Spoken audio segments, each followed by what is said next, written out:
Tokikoa begiratzeko modu bat da. Betik gora begiratzeko modu bat. Gertutik begiratzeko modu bat.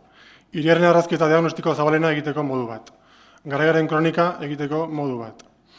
Izan ere, non gorpuzten dira mundu mailako dinamikak, erronkak, arazoak, arrakastak eta ametsak tokikoan ez baldin bada. Tokiko kaztaritzari askotan jarri izan zaion funtzioa izan da gertakarien sekzioa mugatzea ia. Tokiko kaztaritzatik zerbitzu informazioa eman dezakegu. Hiriko gertakari ustez txikiak kontatu ditzakegu eta hiriko zein auzo-auzoko jaien berri eman dezakegu. Hori egiten dugu eta egiten jarraituko dugu. Ez da alferrik Irutxuloko hitza Donostiako auzo guztietako jaien berri ematen duen hedabide bakarra. Baina horrez gain, tokiko hedabideek badute beste funtzio propio bat, hedabide orokorrek bete ezin dutena. Arazo orokorrak gurera ekartzeko gaitasuna du tokiko kazetariak, eta horrela herriaren bizipenak kontatu ditzake, hortik garaiaren kronika eraikiz.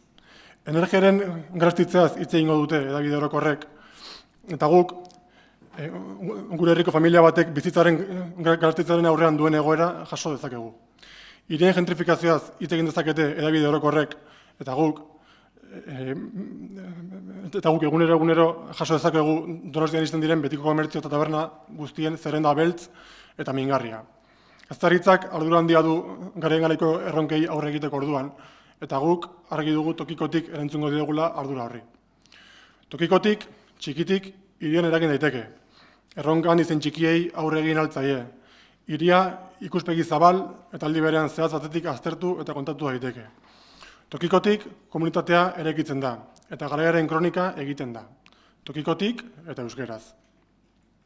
Garaiaren kronika hori egiteko, ezinbestekoa da komunitatearekin eta gizarte zabalarekin etengabeko elkarrizketa batean egotea.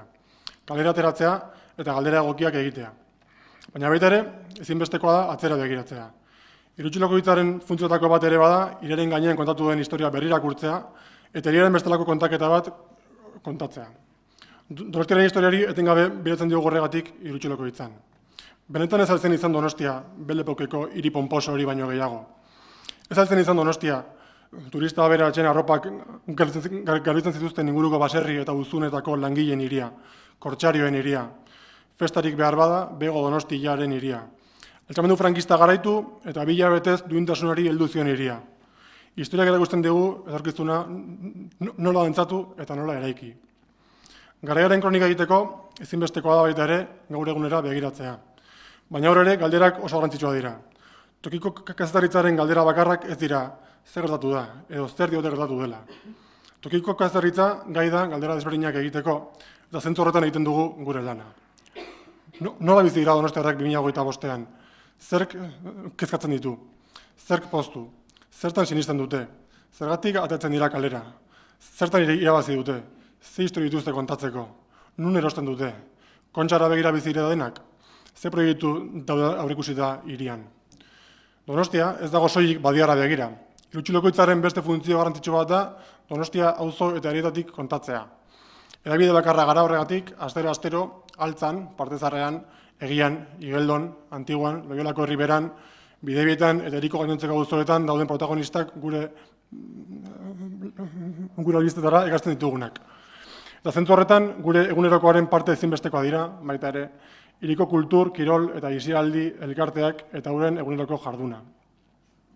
Historiara eta gaur egunera ez ezik, etorkizunera ere begiratu behar da garaiaren kronika egiteko momentuan. Zenolako Donostian eukin nahi dugu datozen belaunaldientzat, eta nolako mundua. Eta ze egiten ari gara zentzu horretan. Etorkizuna ere tokikotik erekiko da. Zentzu horretan, azken urteotan, Donostiak dituen hainbat erronketan jarri dugu harreta. Bereziki, kulturalistasunak kudeatzeko orduan eta jatorri diferentetako komunitateek gure hirien duten harreran lagundu nahi dugu. Arratzakeria forma diferentei aurre egitaz gain, komentzituta gaude euskara izan daitekeela zubiak eraikitzeko modu eraginkorrenetako bat. Horretarako sortu genuen ongitorri auzoro atala, eta horregatik dihardugu elkarlanean aniztasuna borrokatzen duten hainbat eragilerekin. Mundua tokikotik kontatuta, eta horrela garaiaren kronika eginda, Donostiaren beste kontaketa bat egiteko gai gara. Betik gorako kontaketa bat. Zabala, zorrotza eta plurala. Donostia asko sartuko diren Donostia baten alde. Hiriaren beste kontaketa bat eginez, Donostiarra izateko modu berriak sustatu ditzakegu. donostiar oro, donostiar izatea zarro egoteko bezain beste donostiartasun, hain zuzen.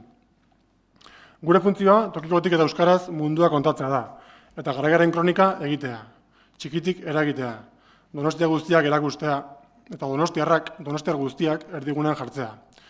Horretan guztian behar dugu Irutsulekoitzan, erredakzioan modu horizontalean eta irekian lan eginez, modu independentean, eta noski gure lanarekin egunero kritikoak izanik. Horretarako, ezinbestekoa dugu herritarren babesa, tokikotik eraikitzen ari garen komunitate horrena. Argi dugulako bakarrik ezin dela ezertxo ere egin, eta saretzea dela bide bakarra. Ildo horretatik, beraz, 20 urte bete ditugun honetan, desio bat. Irutsulekoitzak bete ditzala gutxienez beste 20 urte Donostia den horretan kontatzen, eta bidea egin dezala gero eta babesare zabalago eta indartsuago batekin. Korrikako kantak dioen moduan, pentsatu globalki eta ekin lokalki. Unibertsaletik partikularra eta partikularetik unibertsalak kontatzen jarretuko dugu. Tokikotik kontatzen da mundu osoa, eta mundu osoa da tokikoa. Mila esker.